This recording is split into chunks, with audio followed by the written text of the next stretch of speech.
हमने कल के वीडियो में देखा था कि हम कैसे इन्वेस्ट कर सकते हैं अगर मार्केट लाइफ टाइम हाई पर भी है तो यस्टरडे के वीडियो में हमने देखा था कि ब्रोकिंग कंपनीज को हम कैसे स्टडी कर सकते हैं, और आज हम बैंकिंग कंपनीज में स्टडी कर सकते हैं। अगर आप बैंकिंग सेक्टर ले लो, बैंकिंग सेक्टर में जो टॉप कंपनी है जैसे HDFC बैंक है, अगर हम HDFC बैंक के फाइनेंशियल्स और चार्ट देखते हैं, एक बार मैं ओपन करता हूँ, 1 सेकेंड।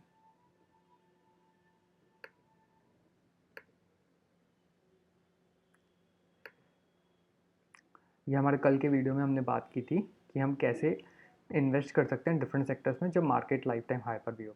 अगर हम HDFC बैंक का ओपन करते हैं कि HDFC बैंक अब कहाँ चल रहा है,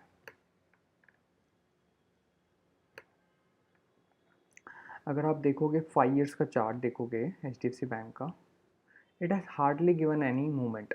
it is trading at same जहाँ पे वो February 21 में था, अराउंड 1660 रुपीज़। बट अगर हम इसके फाइनेंशियल्स देखते हैं, इसका बिजनेस देखते हैं, इसका बिजनेस अगर हम देखें कि ये अगर 3 साल 4 साल से सेम प्राइस पे है, बट इसका बिजनेस ग्रो हुआ है कि नहीं। अगर आप इसका देखोगे 4 ईयर्स अगो 1,28,000 करोड़ पे इसका रेवेन्यू था, और अभी 3 लाख हो गया है, almost triple, near to triple. अगर आप इसके प्रॉफिट्स देखोगे 31,000 करोड़ से 70,000 करोड़ से मोर देन डबल, 2.5 टाइम्स हो चुके हैं। तो अगर कंपनी डबल हो चुकी है रेवेन्यू में भी और प्रॉफिट में भी, तो ultimately it will go up only. But इसमें ये डाउट आ सकता है सबको कि यार फिर सेम प्राइस पे रहा क्यों है। अगर आप देखोगे HDFC बैंक पे 1.5-2 ईयर्स अगो तक एक क्रेडिट कार्ड का बैन था RBI की तरफ से, जिसकी वजह से वो स्ट्रगल कर रहा था क्रेडिट कार्ड मार्केट्स में। उसके बाद उनका मर्जर हुआ था लास्ट ईयर जुलाई में, जहाँ पे HDFC लिमिटेड और HDFC बैंक दोनों मर्ज हुई थी, जिसकी वजह से investors were not very clear कि इसमें इन्वेस्ट करना चाहिए कि नहीं, क्योंकि नेट इंटरेस्ट मार्जिन में कितना इम्पैक्ट आ रहा है मर्जर के बाद, इनके कैपिटल एडिक्वेसी रेशियो में कितना इम्पैक्ट आ रहा है, वो सब विजिबिलिटी क्लियरिटी नहीं था। इस वजह से और टाइम लग गया इस स्टॉक को चलने में। और अभी रिसेंटली इलेक्शंस थे, बजट थे, जिसकी वजह से और अनसर्टनिटी थी। मगर अब आप देखोगे तो ये अपवर्ड ट्रेंड में मूवमेंट है, और यहाँ से अगर वो ब्रेकआउट देता है, अगर आप इसका ब्रेकआउट लेवल्स अगर हम इसका चेक करते हैं, अगर ये यहाँ से इसका ये पॉइंट के बाद उसने क्लोजिंग नहीं दी है, अगर आप यहाँ से देखोगे इसने ये पॉइंट के बाद क्लोजिंग नहीं दी है,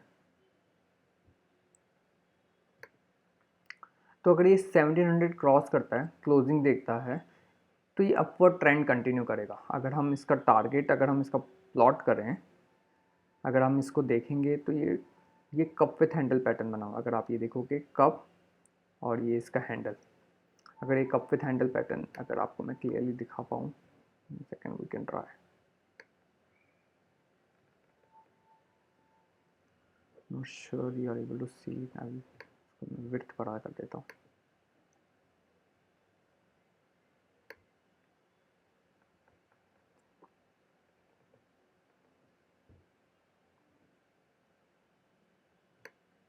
अगर आप देखोगे कप विथ हैंडल पैटर्न, अगर कप विथ हैंडल पैटर्न रहता है तो हम इसकी टारगेट अगर हम निकालने की कोशिश करें, तो ये जो कप का बॉटम है यहाँ से लेके ये कप का जो नेक लाइन है यहाँ तक, ये इसका टारगेट रहेगा। और ये टारगेट हमें कहाँ प्लॉट करना है, ये हमें लेना है इसके ब्रेकआउट लेवल से। तो अगर आप ये देखोगे, अगर ये ब्रेकआउट देता है 1712 से, तो it can go up to what levels, let's check,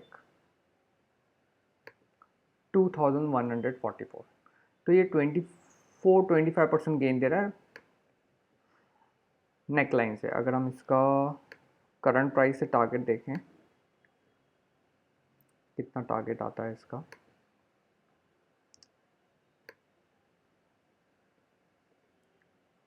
almost 28-29%।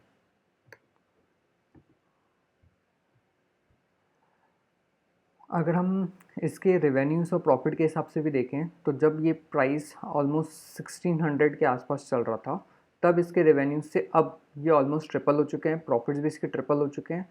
तो यहाँ पे ये ऑफकोर्स ट्रिपल होगा, बट अगर आप शॉर्ट टर्म में नेक्स्ट 1-1.5 ईयर की बात करें, तो it is about to give 28-29% returns. Hope it helps you. Thank you.